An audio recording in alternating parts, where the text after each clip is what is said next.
Hi viewers, this is मेरे बाहा Imran and you are watching my YouTube channel. Viewers, सबसे पहले चैनल को सब्सक्राइब करें, वीडियो को लाइक करें, शेयर करें और बेल आइकॉन ऑन करना मत भूलिएगा, क्योंकि आज हम जो है पॉडकास्ट से हटकर फिजिकली जो है वो इंटरव्यू करने जा रहे हैं। बहुत ही खूबसूरत हस्ती, बहुत ही खूबसूरत यूट्यूबर, बहुत ही खूबसूरत ब्लॉगर। और जी हाँ, मैं किसी की बात नहीं कर रही, महविश नाज की बात कर रही हूँ। आप सबकी महविश नाज की बात कर रही हूँ। पाकिस्तान की जानिब से तो 75 साल में हर पॉलिटिशियन आके कश्मीर आज़ाद कराता है, हर दिन कराता है, हो गया क्या? तो इस स्टेटमेंट्स की तो आप छोड़ दें। बाकी जहाँ तक बात है कि चाइना चाहेगा, चाइना कभी नहीं चाहेगा।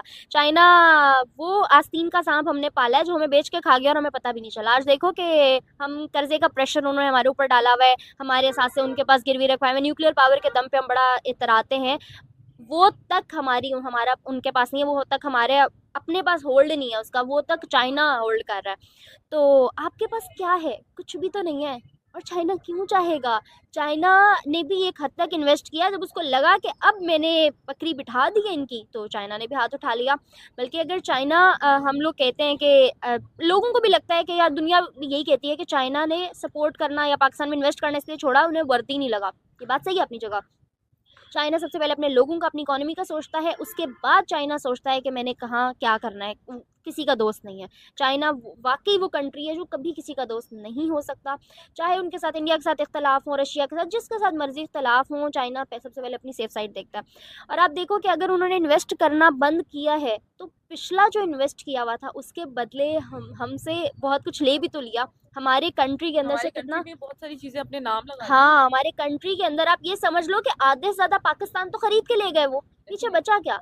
और खरीद के भी क्या, हमें देना पड़ा क्योंकि उन्होंने इन्वेस्ट किया हुआ था। तो और उनका जो हमारे साथ पड़ोसी होने का जितना फ़ायदा उन्होंने उठाया, और हम इतने डम हैं कि हमारी हर पॉलिटिकल हुकूमत जो आती है वो अवाम को दुश्मनी का चूरन बेच के सबसे पहले ट्रेड बंद कर देती है। अगर आज इंडिया पाकिस्तान की ट्रेड हो तो ऑनेस्टली स्पीकिंग हमें कुछ बाहर से लेने की ज़रूरत नहीं पड़ेगी। ये दो कंट्रीज़ में इतनी सारी चीज़ें हमें अंदर से अवेल हो सकती हैं, हमारा इम्पोर्ट एक्सपोर्ट आपस में चल सकता है, हमारी ट्रेड आपस में चल सकती है। और इंडिया अगर ग्लोबली जिस तरह रिलेशंस बढ़ा रहा है ना, हमें उनसे इतने बेनिफिट्स हो सकते हैं। हम लोग तो सेल्फिश होके भी नहीं सोचते और हम सेल्फलेस होके भी नहीं सोचते। हमने कोई दरमियान का ट्रैक निकाला हुआ है जिस पे वो दो कश्तियों का सवार हमेशा डूबता है। तो हम कभी यहाँ होते हैं तो कभी वहाँ। हर आने वाली हुकूमत नए डिसीजंस लेके आती है, नए वादे, नए दावे, लेकिन at the end concluded result कुछ भी नहीं निकलता। बाकी फ़िलहाल तो हमें इन सारी चीज़ों से हट के ये सोचना चाहिए हमारी कंट्री ओन कौन कर रहा है, हम किसके अंडर सब चल रहे हैं, हमारा हुक्मरान कौन है, यहाँ पे कौन सा पार्टी सिस्टम चल रहा है, इन फ्यूचर हम कहाँ जाएंगे। हमारी इकोनॉमी, मैंने सुना है कि आने वाले कुछ टाइम में हमारी जो है करेंसी वो बिल्कुल ज़ीरो होने वाली है, डेड होने वाली है।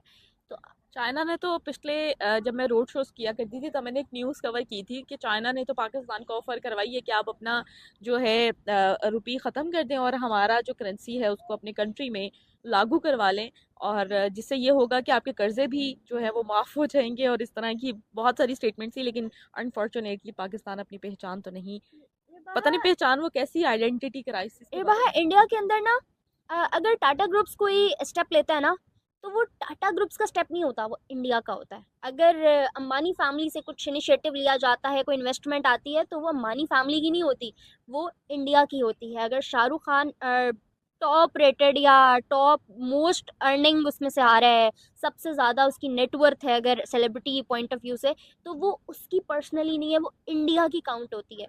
आप देखो कि यहाँ पे आप मुझे बताओ कि पाकिस्तान के, आपको आज तक पता है कि लिस्ट करो अगर, तो लिस्ट में कौन सा नाम किस नंबर पे आता है, किसके पास किसका कितनी वर्थ है, नेटवर्थ कितनी है। आपको आज जो स्टेटमेंट मिलेगी 1 महीने बाद वो नहीं होगी, क्योंकि उस बंदे ने अपना पैसा यहाँ से मूव करना, उसे घंटा फर्क नहीं पड़ता कि मैं लिस्ट में किस नंबर पे आ रहा हूँ, मैंने जो है ना कितना बूस्ट करना है अपने बिजनेस को, कितना इकोनॉमी को आगे लेके जाना है, मेरा पाकिस्तान की इकोनॉमी को रोल है या नहीं है। हमने अपने कर्जे की वजह से टैक्सेस इतने ज़्यादा लगा दिए हैं कि उन टैक्सेस की वजह से nobody want to stay here. हर बंदा चाहता है कि यार मैं यहाँ पे इन्वेस्ट करके फ्यूचर जो कोई नहीं है, तो मैं क्यों ना इसी इन्वेस्टमेंट को बाहर ले जाऊँ और बाहर जाके अपना फ्यूचर सिक्योर करूँ, अपने बच्चों का, अपनी आने वाली नस्लों का।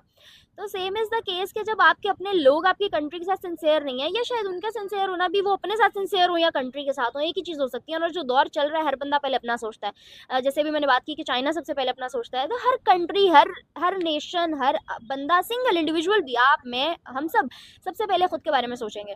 बिल्कुल। तो जब कोई खुद के बारे में सोचता है तो उसको पाकिस्तान इतना वर्दी नहीं लगता कि वो इन्वेस्टमेंट यहाँ रखे। जब एक सिंगल इंसान को नहीं लगता तो पूरे मुल्क को कैसे लगेगा कि वो पाकिस्तान में इन्वेस्ट करे, पाकिस्तान को होस्ट करने के लिए एक ऐसी G20 की मीटिंग दे जिसमें पूरी दुनिया के टॉप मोस्ट कंट्रीज आने हैं, और उसको होस्ट करने के लिए उस कंट्री को दे दो जो टॉप 4 में, सॉरी लीस्ट 4 में भी नहीं आता।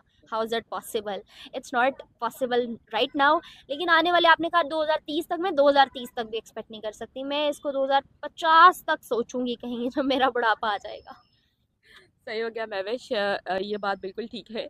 हाँ देखिए, कोई भी कंट्री हमारी तरफ क्यों झुकाव करे जब हमारी इकॉनमी खसारे में जा रही है। हमें चाहिए कि अपनी इकॉनमी को स्ट्रॉन्ग करें जिस तरह इंडिया ने किया, और फिर हम बड़े बड़े ख्वाब देखें। पहले अपने मुल्क के हालात को बेहतर करें, क्योंकि हमारी इमेज महविश एक ऐसी बनी हुई है कि हमें लोग जो हैं वो टेररिस्ट कंट्री की इमेज जो है वो पूरे वर्ल्ड में फैली हुई है। तो आपको लगता है कि ये जो इमेज टेररिज्म वाली है ये सही हो जाएगी? यार ये सही इमेज, सिर्फ हम इमेज को कंसीडर नहीं कर सकते, कैसे सही हो सकती है? आपका जो है ना, जड़ावाला का वाकया, सियालकोट का वाकया, फैसलाबाद का वाकया, कराची का वाकया, लाहौर का कुछ दिन पहले का वाकया, सरगोदा का वाकया, कितने वाकयों को आप जो है नज़रअंदाज करोगे? हर गुजरते आप वो चित्राल का वाकया, कितने ऐसी नॉमिनेटिंग चीज़ें हैं जो इंटरनेशनल लेवल पे लोग देखते हैं। सोशल मीडिया का दौर है, किसी ने भी आंखें बंद नहीं कर रखी। आप ज़ुबानें पकड़ सकते हो, आप चैनल्स पकड़ सकते हो, आप लोगों को अंदर कर सकते हो, आप किस किस बंदे की ज़ुबान पकड़ोगे? और उसके अलावा आपके नेबरिंग कंट्रीज चांद पे बैठ के आपको देख रहे हैं, नेविगेशन सिस्टम तक आपका अपना नहीं है, वो आप लोगों का यूज़ कर रहे हो। आप एक्सपेक्ट कर रहे हो कि मुल्क से खबर बाहर ना जाए, आप लोगों की ज़ुबानें बंद करा सकते हो? How is that possible? उसके अलावा इन तमाम चीज़ों के जो नेगेटिव इमेज पोर्ट्रे कर रही हैं, आपका चाहे मीडिया हो, चाहे आपके इन्फ्लुएंसर्स हों, चाहे आपका जो है ना लॉ हो, एजुकेशन, हेल्थ, हर जगह करप्शन है। आपके कंट्री के अंदर हर दूसरे दिन मुस्लिम नेशन है, Islamic Republic of Pakistan so called, उस जिस नाम पे बना है, उस नाम पे बनने के बाद आप उसी रिलीजन को लेके इतने इनसिक्योर हो कि आपकी मस्जिदों के अंदर हमले होते हैं। अहमदी सुन्नियों के नहीं है, सुन्नी वहाबियों के नहीं है, वहाबी शियों के नहीं है। आप एक दूसरे के इतने ज़्यादा जानी दुश्मन बने और आप एक्सपेक्ट कर रहे हो कि लोग आपको टेररिस्ट ना कहें। आपके अपनी कंट्री के अंदर लोग सेफ नहीं है। How people from foreign are safe in your country? और वो क्यों आएंगे? इंडिया की या कोई भी कंट्री की, न्यूजीलैंड तक, न्यूजीलैंड जैसी टीम भी पाकिस्तान आने से रिफ्यूज़ कर देती है just because of security issues, और आप उस एक बात को डिफेंड नहीं कर सकते क्योंकि आपके यहाँ केसेस पूरी दुनिया के सामने हैं। आप उस एक चीज़ को डिफेंड नहीं कर सकते हो। बहुत सी ऐसी फ्लाइट्स हैं जो पाकिस्तान स्टे करना होता है, नहीं करती, फॉरेन लोग नहीं रुकते कि यार नहीं, वी डोंट वांट दिस। तो जब आपने पूरी दुनिया में डर ही खुद अपना इमेज जानबूझ के ऐसा फेंका हुआ है, तो मैं कैसे कहूँ कि यार ख़त्म नहीं होता, लोग नहीं करते, लोगों का होता नहीं है? You are the reason behind this. You have to admit this first and then you have to conquer. फिर आप कहोगे कि यार now people are not admitting, और अब हमें इस बात पे जो। तो दोस्तों आप लोगों ने वीडियो देखी, आई होप दोस्तों वीडियो आप लोगों को पसंद आई होगी। दोस्तों बात करें वीडियो की, तो ये वीडियो थी पाकिस्तान की खूबसूरत यूट्यूबर महफिस नाज की, और उनके साथ में थी एक और पाकिस्तान की खूबसूरत यूट्यूबर रिबाहा इमरान। दोस्तों बात करें दोनों यूट्यूबर्स को तो बहुत दिनों के बाद आज एक साथ देखने को मिला है, और बहुत ही धाकड़ एंट्री ली है, बहुत ही अच्छे से बातें कर रही थी, किस किस को मिस कर रही थी एक इस बात पर भी डिस्कशन हुआ है। और एक शब्द का जो बार बार उपयोग किया जा रहा था, सॉफ्टवेयर अपडेट, तो ये बंटी भाई का ही डायलॉग है, और आप लोगों के प्यार में ही बंटी भाई ने रिलीज़ किया था अपने एक वीडियो में कि उन सभी यूट्यूबरों का सॉफ्टवेयर अपडेट पाक आर्मी ने कर दिया है। बट बहुत फेमस हुआ था, और देखो आप लोगों तक भी पहुंच गया सॉफ्टवेयर अपडेट डायलॉग। तो दोस्तों जो आप लोगों को पता ही होगा कि ये पाकिस्तान के फेमस यूट्यूबर हैं और इंडियन वेस्ट कंटेंट पर काम करते थे कुछ दिन पहले तक। इसके बाद में पाक आर्मी या पाक गवर्नमेंट ने इन पर कुछ एक्शन लिया या इनके कंटेंट पर बैन लगाया या कुछ भी हुआ हो, बट फिलहाल अब ये सारे यूट्यूबर्स अपने फिर से उसी कंटेंट पर लौट आए हैं और उसी जियोपॉलिटिक्स पर बातें करेंगे, और फिर से दोनों देशों के रिश्ते अच्छे करने की कोशिश करेंगे, दोनों देशों को, लोगों को मिलाने की कोशिश करेंगे। फिर से बंटी भाई और महफिस नाज की प्यारी प्यारी बातें सुनने को मिलेंगी, प्यारी वीडियो देखने को मिलेंगे, और रिबाहा इमरान को देखने को मिलेगा, उनकी जो नॉलेज है जियोपॉलिटिक्स को लेकर वो देखने को मिलेगी। और अभी फ़िलहाल में पीओके में क्या हो रहा है इसकी जानकारी तो इस वीडियो में नहीं दी है। उम्मीद करता हूँ आगे से बहुत जल्दी से जानकारी मिलेगी, और फिर इसके बाद क्या ही होगा ये तो पता नहीं, लेकिन दोस्तों जो जिस प्रकार की आग पीओके में लगी है वो शांत तो इतनी जल्दी नहीं